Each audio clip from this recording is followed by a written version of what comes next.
রাজনৈতিক অধিকার প্রতিষ্ঠার জন্যই প্রাণ দিয়েছেন হাজারো মানুষ। শহীদদের আকাঙ্ক্ষার দেশ গড়তে নির্বাচন প্রক্রিয়া ফেরানোর আহ্বান তারেক রহমানের।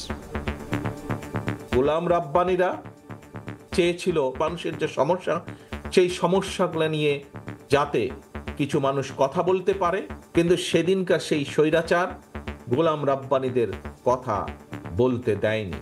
এ কারণেই তারা হাজার হাজার গোলাম রাব্বানীকে হত্যা করেছে। বাংলাদেশকে যদি আগামী দিনে নিয়ে যেতে হয়, নির্বাচন প্রক্রিয়ার ভেতরে বাংলাদেশকে ফিরিয়ে আনতে হবে।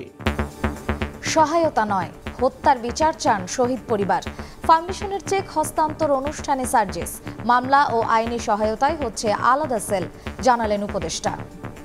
এমন অনেক শহীদ পরিবার রয়েছে যারা তাদের জায়গায় এখন মামলা করেও ভয় আছে। তাদেরকে ছাত্রলীগ, আওয়ামী লীগ, যুবলীগের অনেক ক্যাডাররা পলিটিক্যালি নেগোসিয়েশন করে তাদের চোখের সামনে দিয়ে হেঁটে বেড়ায়। আমাদের আইন মন্ত্রণালয়ের পক্ষ থেকে লিগালি একটা সেল করে দিব। দেখছিলেন প্রধান শিরোনাম। রাতের সময় সঙ্গে আছি আমি মার্জিয়া শ্রেয়া। এবারে অন্যান্য শীর্ষ সংবাদ।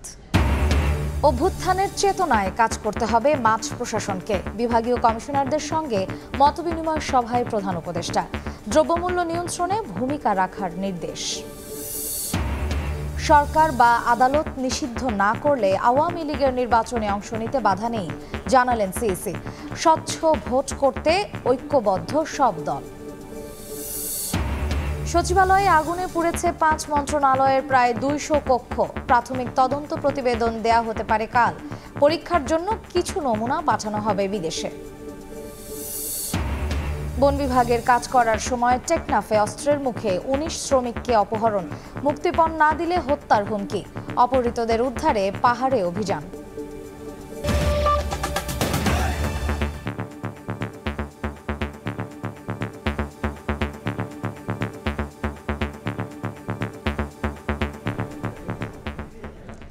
রাজনৈতিক অধিকার প্রতিষ্ঠার জন্যই প্রাণ দিয়েছেন হাজারো মানুষ। শহীদদের আকাঙ্ক্ষার দেশ গড়তে নির্বাচন প্রক্রিয়া ফেরানোর আহ্বান জানিয়েছেন বিএনপির ভারপ্রাপ্ত চেয়ারম্যান তারেক রহমান। নীলফামারীতে ক্রসফায়ারে নিহত বিএনপি নেতা গোলাম রাব্বানীর পরিবারকে ঘর উপহার প্রদান অনুষ্ঠানে কথা বলেন তিনি। ষড়যন্ত্র রুখতে সবাইকে সজাগ থাকার আহ্বান জানান তারেক রহমান। ক্রসফায়ারে 2014 সালে নিহত বিএনপি নেতা গোলাম রাব্বানীর পরিবারকে ঘর উপহার দিলেন দলের ভারপ্রাপ্ত চেয়ারম্যান তারেক রহমান। নীলফামারীর লক্ষ্মীচাপ ইউনিয়নে আয়োজিত অনুষ্ঠানে ভার্চুয়ালি যোগ দেন তিনি। নিজের দেশ সম্পর্কে যা চিন্তা করে।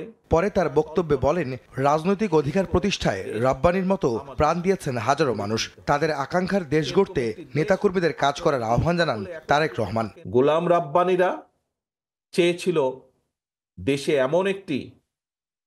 এমন একটি সিস্টেম দেশে থাকুক, এমন একটি ব্যবস্থা দেশে ধীরে ধীরে গড়ে উঠুক, যাতে করে আপনাদের সমস্যাগুলো, এলাকার মানুষের সমস্যা, সমগ্র দেশে গ্রামে গঞ্জে শহরে ছিটিয়ে থাকা হাজারো কোটি লক্ষ কোটি মানুষের যে সমস্যা, সেই সমস্যাগুলো নিয়ে যাতে কিছু মানুষ কথা বলতে পারে, কিন্তু সেদিনকার সেই স্বৈরাচার গোলাম রাব্বানীদের কথা বলতে দেয়নি, গোলাম রাব্বানীদের কথা শুনতে চায়নি। এ কারণেই তারা হাজার হাজার গোলাম রাব্বানীকে হত্যা করেছে। গণতান্ত্রিক দেশ গড়তে নির্বাচনী ব্যবস্থায় ফেরার বিকল্প নেই বলেও জানান বিএনপির ভারপ্রাপ্ত চেয়ারম্যান। ফ্যাসিবাদীদের মোকাবেলায় সবাইকে ঐক্যবদ্ধ থাকার আহ্বান জানান তিনি। স্বৈরাচার এই দেশ থেকে বিদায় হয়ে গিয়েছে, পালিয়ে গিয়েছে। যদিও স্বৈরাচারের প্রেতাত্মারা, অনেক সহযোগীরা এখনো এই দেশের আনাচে কানাচে লুকিয়ে আছে। তারা বিভিন্ন ষড়যন্ত্রের চেষ্টা করছে। বাংলাদেশকে যদি আগামী দিনে নিয়ে যেতে হয়, তাহলে অবশ্যই বাংলাদেশকে গণতান্ত্রিক ব্যবস্থার মধ্যে ফিরিয়ে আনতে হবে। সেটি ইউনিয়ন পরিষদের নির্বাচন হোক, সেটি পৌরসভার নির্বাচন হোক, নির্বাচন প্রক্রিয়ার ভেতরে বাংলাদেশকে ফিরিয়ে আনতে হবে। এই অনুষ্ঠানে তারেক রহমানের পক্ষে গোলাম রাব্বানীর পরিবারকে ঘরের চাবি তুলে দেন বিএনপির কেন্দ্রীয় নেতারা। আহমেদ সালেহীন, সময় সংবাদ, নীলফামারী। নির্বাচন পিছিয়ে দিয়ে একটি দল ভিন্ন রূপে ক্ষমতায় থাকার চেষ্টা করছে বলে মন্তব্য করেছেন বিএনপির স্থায়ী কমিটির সদস্য আমির খসরু মাহমুদ চৌধুরী। বিকেলে চট্টগ্রাম নগরের সদরঘাটে জাতীয়তাবাদী শ্রমিক দলের বিক্ষোভ সমাবেশে এ মন্তব্য করেন তিনি। আমির খসরু বলেন, অনেকেই ভোটের আগেই স্বৈরাচার হয়ে উঠছে, ভোট পিছিয়ে দেওয়ার চক্রান্ত চলছে, কিন্তু নির্বাচন দিতেই হবে। তিনি আরও বলেন, দেশে আর কোনো স্বৈরাচারকে রাষ্ট্র ক্ষমতা দখল করতে দেয়া হবে না।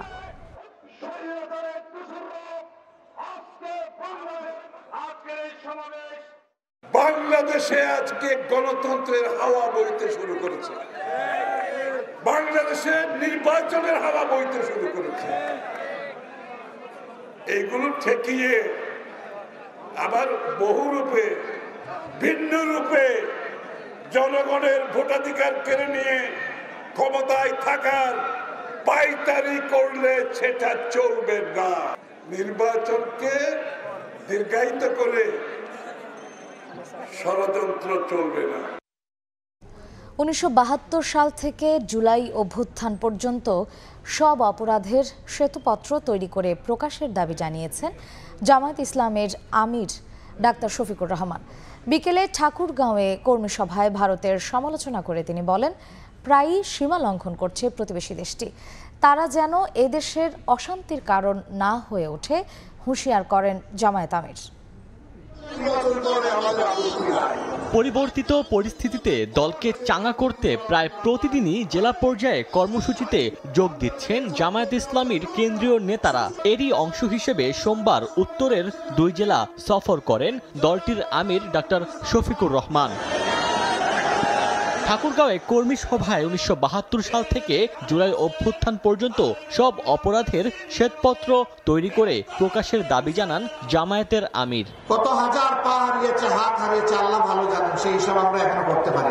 নির্মমভাবে তাদের উপর আক্রোশ উঠানো হয়েছে। তারা তো ক্ষমতার প্রতিদ্বন্দ্বী হয়ে রাস্তায় নামেনি, তারা একটা অধিকার চেয়েছে, কিন্তু শেষ পর্যন্ত আল্লাহর ইচ্ছা তাদের একটি অধিকারের সাথে জনগণের সমস্ত অধিকারের জন্য তারা লড়াই শুরু করবে। আমরা চাই 72-এর 10 জানুয়ারি থেকে শুরু করে 24-এর, এখন নতুন করে আবার বলছি, 24-এর 5 আগস্ট পর্যন্ত, এমনকি আজকের দিন পর্যন্ত বাংলাদেশে এইরকম যতগুলো অঘটন ঘটেছে তার সুষ্ঠু তদন্ত হোক, তার শ্বেতপত্র জাতির সামনে প্রকাশ করা হোক। এ সময় ভারতের কড়া সমালোচনা করেন ডাক্তার শফিকুর রহমান। বলেন, প্রতিবেশী দেশ যেন অশান্তির কারণ না হয়ে ওঠে। আমরা চাই আমাদের প্রতিবেশীরা শান্তিতে থাকুন, আবার আমরা চাই তারাই যেন আমাদের অশান্তির কারণ না হন, কিন্তু মাঝে মধ্যেই তারা বাউন্ডারি ক্রস করেন। বাংলাদেশের মসনদে কে বসবে, কে কার সাথে জোট বাঁধবে, কে সরকার গঠন করবে, তারা বাংলাদেশে এসে তরকারিতে লবণ দেয়। আমরা আগামীতে আমাদের তরকারিতে আর কাউকে লবণ দিতে দেখতে চাই না। এর আগে দিনাজপুরে পথসভায় জামায়াত আমির বলেন, বাংলাদেশে মেজরিটি মাইনরিটির পার্থক্য নেই, সব ধর্মের মানুষই সমান। ওমর ফারুক, সময় সংবাদ। সহায়তা নয়, হত্যার বিচার চায় শহীদ পরিবার।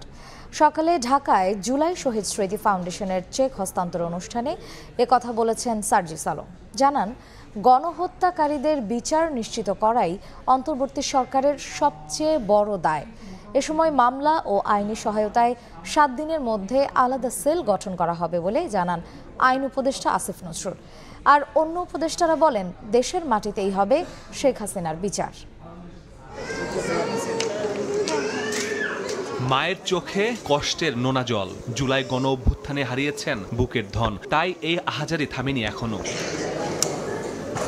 ঢাকায় শহীদদের পরিবারের কাছে অর্থ সহায়তার চেক হস্তান্তর অনুষ্ঠানে এভাবে কান্নায় ভেঙে পড়েন স্বজনরা। অভিযোগ করেন আইনি হয়রানির। হয়তো আমাকে ওরা শেষ করে দিয়ে যেতে পারে, কিন্তু আমার পরিবারটাকে আপনারা দেখবেন। যারা এই মায়ের সন্তানদের বুকে গুলি চালিয়েছে তারা পুলিশ না, তারা পুলিশ লীগ। এ সময় জুলাই শহীদ স্মৃতি ফাউন্ডেশনের সাধারণ সম্পাদক সার্জিস আলম বলেন, অন্তর্বর্তী সরকারের সবচেয়ে বড় দায় গণহত্যাকারীদের বিচার নিশ্চিত করা। আমরা যদি অন্তত এই বিষয়ে নেগোসিয়েশনে যাই, ছাড় দেই, সেটা আমাদের অন্তর্বর্তীকালীন সরকারের কেউ হোক, আমরা কেউ হই, ফ্যাসিস্ট বিরোধী অন্য রাজনৈতিক দলের যে কেউ হোক, যদি আমরা এটা করি, অবশ্যই আজকে হোক, 5 বছর পরে হোক, 10 বছর পরে হোক, এই পাপের শাস্তি আমাদের ভোগ করতেই হবে। অনুষ্ঠানে সরকারের অবস্থান তুলে ধরেন উপদেষ্টারা, জানান দেশের মাটিতেই হবে শেখ হাসিনার বিচার, পাশাপাশি পুনর্বাসন করা হবে শহীদ পরিবারকে। হত্যাকারী খুনি হাসিনা এবং তার পুলিশ বাহিনী এবং যারা এটার সাথে জড়িত ছিল প্রত্যেকের বিচার করা। সরকারের পক্ষ থেকে আরও আর্থিক শহীদ পরিবারদের জন্য আর্থিক সহায়তা এবং যে চিকিৎসার জন্য আহতদের জন্য চিকিৎসার সহায়তার ব্যবস্থা। যার দুটো চোখ চলে গেছে তার মানসিক অবস্থাটা কি, তাকে মানসিক শক্তি যোগান দেওয়া, তাকে একটা কাজ দেওয়া, এই সবগুলো কাজই করতে হবে। এ সময় আইন উপদেষ্টা জানান, আদালতে অনেক ভুয়া মামলা হচ্ছে। জুলাই শহীদদের মামলা সহ আইনি সহায়তা দিতে 7 দিনের মধ্যে গঠন করা হবে আলাদা সেল। মানবতা বিরোধী অপরাধ, হত্যার অপরাধ, এই হত্যার অপরাধের বিচারের দাবি, বিচারের প্রত্যাশা, এটাকে নিয়ে ব্যবসা শুরু হয়েছে আমাদের সমাজে। এদেরকে আমরা চিহ্নিত করব, অবশ্যই তাদেরকে জবাবদিহিতার আওতায় আনতে হবে। ঢাকার 77 শহীদ পরিবারকে আর্থিক সহায়তার চেক তুলে দেয় জুলাই শহীদ স্মৃতি ফাউন্ডেশন। মাসুদুর রহমান, সময় সংবাদ, ঢাকা। সরকার বা আদালত নিষিদ্ধ না করলে আওয়ামী লীগের নির্বাচনে অংশ নিতে বাধা নেই বলে জানালেন প্রধান নির্বাচন কমিশনার এম নাসির উদ্দিন। চট্টগ্রাম নগরের সার্কিট হাউসে আগামী নির্বাচন নিয়ে মতবিনিময় সভায় তিনি কথা বলেন। নির্বাচন কমিশন সংবিধান অনুযায়ী চলে জানিয়ে সিসি বলেন, 5 আগস্টের পরে ভোটের ব্যাপারে জাতীয় ঐক্য সৃষ্টি হয়েছে। বিস্তারিত জানাচ্ছেন ফেরদৌস লিপি। চট্টগ্রাম সার্কিট হাউসে বিভিন্ন স্তরের আঞ্চলিক নির্বাচন কর্মকর্তাদের সঙ্গে ভোটার তালিকা হালনাগাদ ও ত্রয়োদশ জাতীয় সংসদ নির্বাচন নিয়ে মতবিনিময় করেন প্রধান নির্বাচন কমিশনার এম নাসির উদ্দিন। সোমবার সকালে অনুষ্ঠিত এই সভায় প্রধান অতিথির বক্তব্যে সিইসি বলেন, নির্বাচন কমিশন সংবিধান অনুযায়ী চলে। কোনো দল নির্বাচনে অংশগ্রহণ করতে পারবে কিনা এটা রাজনৈতিক সিদ্ধান্ত। সরকার কিংবা আদালত নিষিদ্ধ না করলে আওয়ামী লীগের নির্বাচনে অংশ নিতে কোনো বাধা নেই। সরকার যদি কোনো দলকে নিষিদ্ধ ঘোষণা না করে, তাদের রেজিস্ট্রেশন তারা আমরা বাদে করতে পারি না। এটা রাজনৈতিক সিদ্ধান্ত অথবা কোর্টের সিদ্ধান্ত, এই দুইটার একটা হইতে হবে। এবার যেটার ভিত্তিতে হয়তো আমরা ব্যবস্থা নিব না। আমরা সংবিধান অনুযায়ী চলি, অন্য কারোর নির্দেশনায় চলি না। সংবিধানে যেটা বলবে সেটা আমরা পালন করি। সুষ্ঠু নির্বাচন করতে কমিশন সব ধরনের ব্যবস্থা গ্রহণ করবে জানিয়ে প্রধান নির্বাচন কমিশনার বলেন, বিগত সময়ে অনেক ভুয়া ভোটার হয়েছে। নির্বাচনে ভোট দিতে না পারায় অনাস্থার কারণে অনেকে ভোটার হয়নি। সবকিছু মিলিয়ে নতুনভাবে ভোটার হালনাগাদ শুরু হবে, যা আগামী 6 মাসের মধ্যে শেষ করা হবে। সুষ্ঠু ও নিরপেক্ষ নির্বাচন করতে জাতীয় ঐক্যের সৃষ্টি হয়েছে বলে মন্তব্য করেন সিইসি। এবার আগের মতো ভোট হবে না, সেটার জন্য সর্বোচ্চ চেষ্টা আমাদের নিবেদিত থাকবে, একদম সর্বোচ্চ চেষ্টা। রাজনৈতিক দল তো আমাদের সাথে থাকার কথা, তারা জাতির কাছে প্রতিশ্রুতিবদ্ধ। তাদের দাবি ছিল, মূল দাবি ছিল একটা ফ্রি ফেয়ার ইলেকশন, ভোটের অধিকার। আমরা সেই কাজটা করিতে চাই। সভায় ভোটার তালিকা হালনাগাদ ও ত্রয়োদশ জাতীয় সংসদ নির্বাচন নিয়ে নানা দিক নির্দেশনা দেন প্রধান নির্বাচন কমিশনার। ফেরদৌস লিপি, সময় সংবাদ, চট্টগ্রাম। জুলাই গণ অভ্যুত্থানের চেতনাকে ধারণ করে দায়িত্ব পালন করতে মাঠ পর্যায়ের প্রশাসনকে নির্দেশ দিয়েছেন প্রধান উপদেষ্টা ডক্টর মোহাম্মদ ইউনূস। বিভাগীয় কমিশনার ও জেলা প্রশাসকদের সঙ্গে ভিডিও কনফারেন্সে মতবিনিময় সভায় এ নির্দেশনা দেন তিনি। এ সময় ডক্টর ইউনূস বলেন, মাঠ পর্যায়ের প্রশাসনই আসল সরকার। নিজ নিজ জেলায় দ্রব্যমূল্য নিয়ন্ত্রণে নিজেদের মধ্যে প্রতিযোগিতার মাধ্যমে কাজ করার পরামর্শ দিয়ে প্রধান উপদেষ্টা বলেন, রাষ্ট্রের প্রতিটি নাগরিকের অধিকার নিশ্চিতে কাজ করছে সরকার। তার ধর্ম নির্বিশেষে আমরা নিশ্চিত করতে চাই।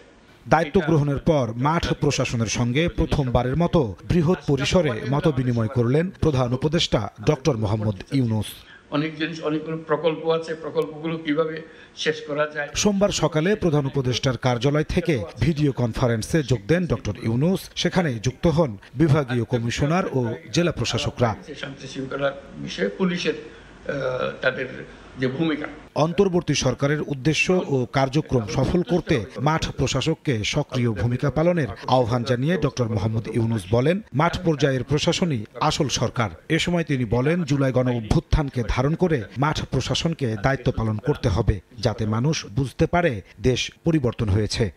যে উদ্দেশ্য নিয়ে অভ্যুত্থানের জন্ম হলো, সেটাকে ধারণ করে সেটার স্পিরিট প্রসারিত করে আমরা যে কাজকর্মগুলো করব, সেগুলো যাতে মানুষ মনে করে যে হ্যাঁ একটা বড় পরিবর্তন হয়েছে, পরিবর্তনটা যেন চোখের লাগে। অভ্যুত্থানের কাঠামোতে আমরা সেই কাজগুলো করি, যে স্পিরিটটাকে যেন আমরা সামনে নিয়ে আসতে পারি।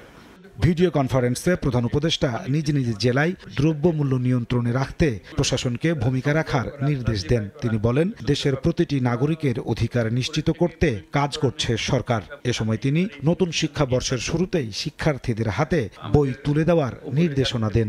দ্রব্যমূল্য একটা বড় ইস্যু, এখান থেকে চেষ্টা হচ্ছে কিভাবে এটাকে আয়ত্তে আনা যায়, যাতে এটা আমরা প্রতিযোগিতার মধ্যে থাকি। আমরা যেহেতু অনেকগুলো জেলা এর সঙ্গে আজকে জড়িত আছি, আমরা একসঙ্গে কথা বলছি, নিজেদের মধ্যে একটা প্রতিযোগিতা করা যে আমার এখানে আমরা ঠিক রাখতে পেরেছি, আমরা একটা বাহবা দেবো যে অমুক জেলাতে খুব সুন্দরভাবে তারা করতে পেরেছে, এবং আমরা সেটা নিশ্চিত করবো যে সেটা রিকগনাইজ হয়, যেটা ধরা পড়ে যে হ্যাঁ এরা খুব সুন্দর করছে। আইনের শাসন প্রতিষ্ঠার কথা ব্যক্ত করে প্রধান উপদেষ্টা বলেন, যেসব পুলিশ সদস্য বিভিন্ন অপরাধে জড়িত তাদের অবশ্যই শাস্তির আওতায় আনা হবে। যে যারা দোষী তাদের অবশ্যই শাস্তি হবে। নাজমুস সালেহী, সময় সংবাদ, ঢাকা। পিলখানা হত্যাকাণ্ডের পুনঃ তদন্ত এবং 25 ফেব্রুয়ারিকে শহীদ সেনা দিবস ঘোষণার দাবি জানিয়েছেন পরিবারের সদস্যরা। সোমবার রাষ্ট্রীয় অতিথি ভবন যমুনায় প্রধান উপদেষ্টার সঙ্গে সাক্ষাৎ করে এই দাবি জানান তারা। প্রধান উপদেষ্টার সঙ্গে আলাপকালে শহীদ পরিবারের সদস্যরা তাদের দুঃখ, দুর্দশা ও সদ্য ক্ষমতাচ্যুত সরকার কিভাবে তাদের উপর মানসিক নিপীড়ন ও হয়রানি করেছে সেসবের বর্ণনা দেন। জানান, বিচারের দাবি জানাতে গেলে তাদের উপর নির্মম নিপীড়ন করা হতো। শহীদ পরিবারের সদস্যরা বলেন, ঢাকা সেনানিবাসে শহীদ সেনা পরিবারকে পুনর্বাসনের প্রচার চালালেও কাউকেই বাসা বরাদ্দ দেওয়া হয়নি। এত বছরেও পিলখানা হত্যাকাণ্ডের পূর্ণাঙ্গ তদন্ত না হওয়ার বিস্ময় প্রকাশ করেন প্রধান উপদেষ্টা মোহাম্মদ ইউনূস।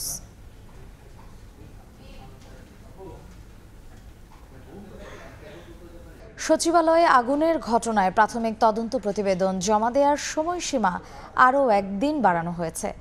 কাল প্রধান উপদেষ্টার কাছে প্রতিবেদন জমা দেওয়া হবে বলে জানিয়েছেন তদন্ত কমিটির প্রধান। এদিকে আগুনে 5টি মন্ত্রণালয়ের প্রায় 200 কক্ষ ক্ষতিগ্রস্ত হয়েছে। সংস্কার করে ব্যবহার উপযোগী করা যাবে কিনা সেটি পরীক্ষা নিরীক্ষার পরই নিশ্চিত হওয়া যাবে বলে জানিয়েছে গণপূর্ত বিভাগ। কিছু জিনিস আমাদেরকে ল্যাবরেটরি থেকে টেস্ট করা হচ্ছে, কিছু টেস্ট করা হয়েছে, আবার আজকেও কিছু আলামত নেওয়া হচ্ছে, সেগুলো টেস্ট করা হয়েছে।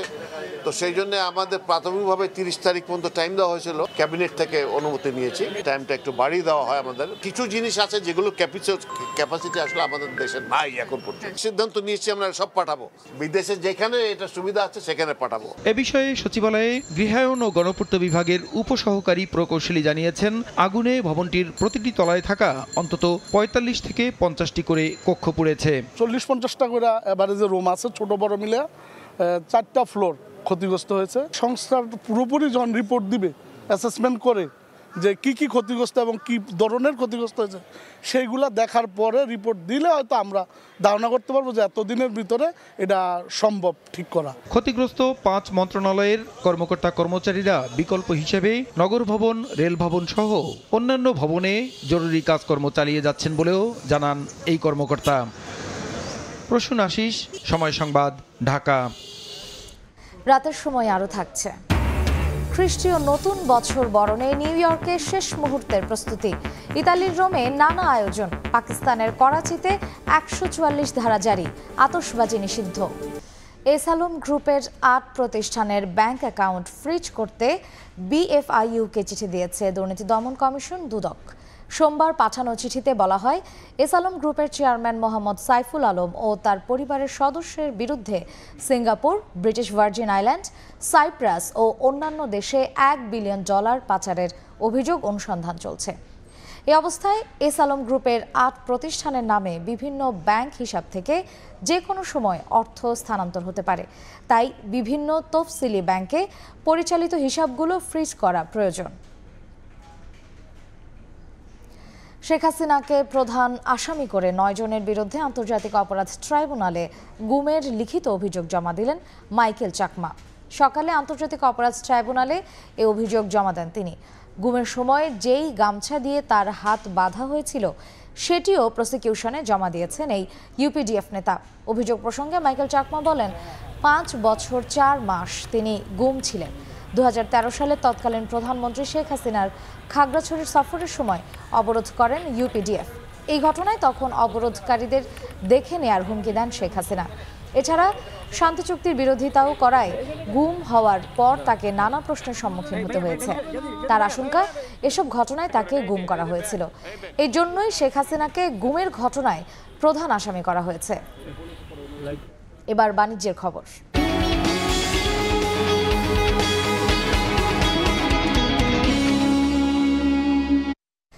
এক টাকায় একটি চকলেট না মিললেও বগুড়ায় মিলছে 1 কেজি ফুলকপি। এছাড়া শিম, বেগুন বিক্রি হচ্ছে কেজিতে 20 টাকায়। ঊর্ধ্বমুখী নিত্যপণ্যের বাজারে এমন অবিশ্বাস্য দামেই বগুড়ার মহাস্থান পাইকারি হাটে কেনাবেচা হচ্ছে শীতকালীন সবজি। দামে এমন ধস নামায় কৃষকের মাথায় হাত পড়লেও রাজধানীর বাজারে এক একটি ফুলকপি কিনতে ভোক্তাকে ঠিকই গুনতে হচ্ছে 20 থেকে 25 টাকা। ফুলকপির কেজি 1 টাকা, মূলাও 1 থেকে 5 টাকায় বিক্রি হচ্ছে বগুড়ার মহাস্থান হাটে। লাভের আশায় শীতকালীন সবজি চাষ করে এখন বিপাকে কৃষক। মহাস্থান পাইকারি হাটে সবজি বিক্রি করতে এসে হতাশ তারা। সপ্তাহ ব্যবধানে তলানিতে গিয়ে ঠেকেছে সব ধরনের সবজির দাম। আবাদের খরচই উঠছে না, লাভ তো দূরের কথা। তারপরও সবজি বিক্রি করতে বাধ্য হচ্ছেন কৃষকরা। ব্যাপারীরা বলছেন লোকসান গুনতে হচ্ছে তাদেরও। 150 টাকা 100 টাকা মূল্যে বেচা আমার পোষাবি, তাই আমার ভেঙরটা ফেলেও দেওয়া যাচ্ছে না। ওষুধপাতি তো প্রচুর দাম, আর সার খোলের যে রকম বৃদ্ধি বেড়ে দিয়েছে তাতে আবাদপাতি করা খুব সমস্যা। আমাদের গরিব কৃষক বা যে কোনো গৃহস্থ বা পাইকার সম্পূর্ণ লসে আছে। মহাস্থান পাইকারি হাটে ফুলকপি ও মূলা 1 থেকে 5 টাকা কেজি বিক্রি হলেও পাশের খুচরা বাজারে হাত বদলেই তা বিক্রি হচ্ছে 10 টাকা কেজিতে। পাইকারিতে বাঁধাকপি, মিষ্টি কুমড়া, সিম, বেগুন সহ প্রতি কেজি শীতকালীন সবজির বেচাকেনা হচ্ছে 20 টাকার মধ্যে। যা দরকার তার চেয়ে বেশি আসছে, যে তাহলে কিনবিটা কি? বগুড়ার মহাস্থান হাটে যে মানের ফুলকপি মিলছে 1 থেকে 4 টাকায়, রাজধানীর কারওয়ান বাজারে সেই মানের ফুলকপি কিনতে হচ্ছে 20 থেকে 25 টাকায়। ফলনটা ভালো হয়েছে, মালও বেশি হয়েছে, আমদামি বেশি। আগে এটা 40-50 টাকা কিনা হইতো, এখন 20-25 টাকা পাওয়া। আরো আশা করি কমবো। আরো তরিতরকারির দাম কম থাকুক, আমরা এটা প্রত্যাশা করি। দামের এই আকাশ পাতাল ফারাক ঘোচাতে বাজার ও পরিবহন ব্যবস্থাপনা তদারকিতে সরকারকে কঠোর হওয়ার দাবি ভুক্তভোগী ক্রেতাদের। ইয়ানুর শিফাত, সময় সংবাদ। কক্সবাজারের টেকনাফে বন বিভাগের কাজ করার সময় 19 জন শ্রমিককে অপহরণ করা হয়েছে, যাদের মধ্যে রোহিঙ্গা সহ স্থানীয় বাসিন্দা রয়েছেন। মুক্তিপণ না পেয়ে হত্যার হুমকি দেওয়া হয়েছে বলে অভিযোগ করেছেন তাদের স্বজনেরা। অপহৃতদের উদ্ধারের জন্য পাহাড়ে অভিযান চলছে বলে জানিয়েছে প্রশাসন। কক্সবাজারের টেকনাফের 27 নম্বর রোহিঙ্গা ক্যাম্প প্রতিদিনের মতো সোমবার সকালেও জাদিমুরা পাহাড়ে বন বিভাগের কাজ করতে যায় স্থানীয় ও রোহিঙ্গা শ্রমিকরা। কয়েক ঘন্টা পর 2 শ্রমিক পাহাড় থেকে ফিরে এসে স্বজনদের জানান অপহরণ করা হয়েছে অন্য শ্রমিকদের। তবে কতজন অপহরণের শিকার হয়েছেন তা নির্দিষ্ট করে বলতে পারছেন না কেউ। এদিকে অপহৃতদের পরিবারের মোবাইলে কল দিয়ে মুক্তিপণ দাবি করছেন অপহরণকারীরা।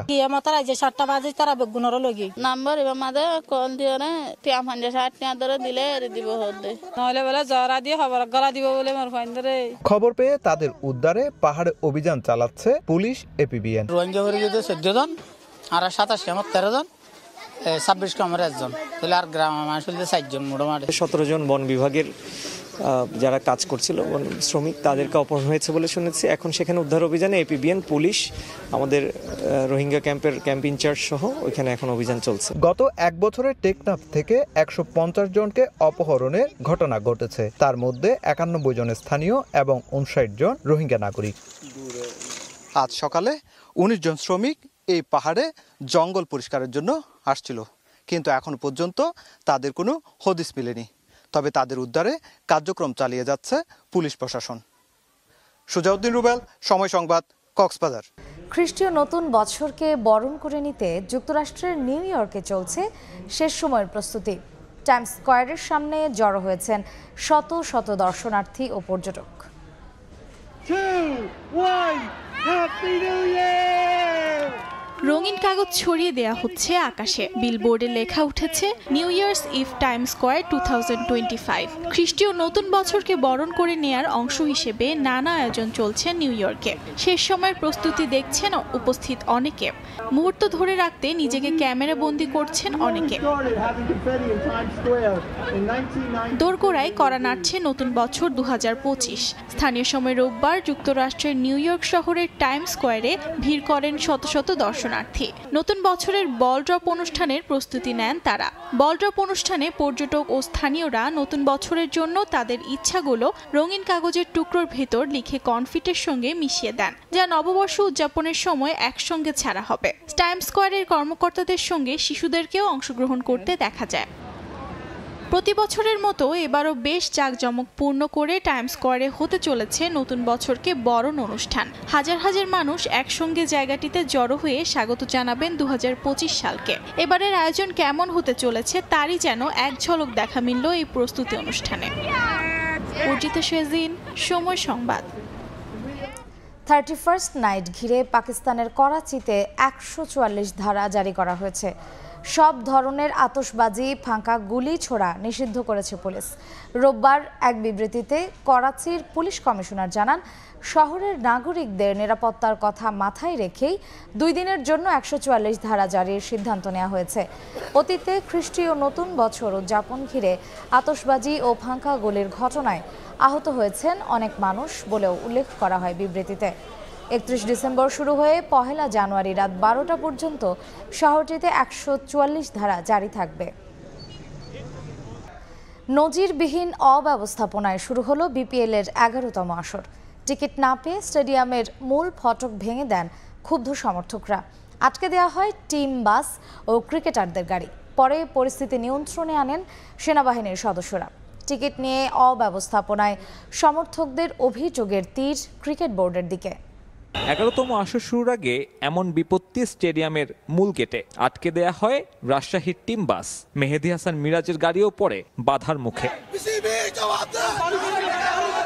টিকিট নিয়ে লঙ্কা কাণ্ডের কারণ বিসিবির নতুন নিয়ম। টিকিট বুথে টিকিট নেই, নির্ধারিত ব্যাংক থেকে সংগ্রহ করতে হবে টিকিট। তবে সেখানেও দীর্ঘ লাইন, কেউ 5, কেউ বা 7 ঘন্টা, কারো অপেক্ষা আরো বেশি। তাও টিকিটের দেখা মেলে না। এই টিকিটের ব্যবস্থা রাখা হলেও তা বিভ্রান্তি বাড়িয়েছে আরো। টিকিট পাবলিশ হওয়ার সাথে সাথে অনলাইন ঢুকার দেখি সার্ভার ডাউন। আজকে সকালে অনলাইন করে ট্রাই করছি, সোল্ড আউট হয়ে গেছে। অনলাইনে করার চেষ্টা করছি ভাই, অনলাইনে মনে করেন যে অনলাইনে আপনার ওয়েবসাইটে করে দিচ্ছে বিসিবি, মানে ওখানে ঢোকা যাচ্ছে না ভাই। অনলাইনে কাছে আবার কি জায়গা থেকে টিকিট নেওয়া লাগে পয়সা, তাহলে অনলাইনে কাটে লাভ হলো কিটা। সকাল 10টায় শুরুর কথা থাকলেও টিকিট বিক্রি শুরু হয়েছে 1.5 ঘন্টা পরে। এরপরেই হুট করে গায়েব 200 ও 300 টাকার টিকিট। 10টা আসছি, তারা বলে 11টা দিবে, তাও 200 টাকার টিকিটটা নাই। তারা বলতেছে কালকে নাকি দিয়েছে, অথচ কিন্তু আমরা কালকে পাই নাই। আমরা যে পরিমাণ কষ্ট করেছি, আমরা মানে স্বর্ণ হরিণ পেতে এত কষ্ট হয় না। 200 টাকার 300 টাকার টিকিট কোনো ধরনের টিকিট পাওয়া যাচ্ছে না। এখানে সর্বনিম্ন টিকিটের কথা বলতেছে 575 টাকা। এটা কেন? ব্ল্যাকাররা 200 টাকার টিকিট 1500 1400 করে বিক্রি করতেছে। 50% ছাত্র 575 টাকা দিয়ে কি ছাত্ররা টিকিট দেখার কোনো যুক্তি আছে? যদিও সময় সংবাদের উপস্থিতি টের পেয়ে হারিয়ে যাওয়ার টিকিট আবারও ফেরে ব্যাংক বুথে। কর্তৃপক্ষ দায় চাপিয়েছে বোর্ডের ওপর। যদিও বিসিবির তরফ থেকে টিকিট নিয়ে এমন লঙ্কাকাণ্ডের কোনো মন্তব্য পাওয়া যায়নি। সাব্বির মিথুন, সময় সংবাদ, ঢাকা। এ পর্যায়ে শীর্ষ সংবাদগুলো জানিয়ে দিচ্ছি আরেকবার। জাতীয় ঐক্যের ভিত্তিতে জুলাই অভ্যুত্থানের ঘোষণাপত্র তৈরির উদ্যোগ সরকারের। ব্রিফিংয়ে প্রেস সচিব। ফ্যাসিবাদ বিরোধী চেতনা ও সংস্কারের আকাঙ্ক্ষা সংহত করাই লক্ষ্য। রাজনৈতিক অধিকার প্রতিষ্ঠার জন্যই প্রাণ দিয়েছেন হাজারো মানুষ। তাদের আকাঙ্ক্ষার দেশ করতে নির্বাচন প্রক্রিয়া ফেরানোর আহ্বান তারেক রহমানের। আমি এক ভাই হারিয়ে, আমার বাবা মায়ের এক সন্তান হারিয়ে, তার আরেক সন্তান নিয়ে টেনশনে আছে। সহায়তা নয়, হত্যার বিচার চান শহীদ পরিবার।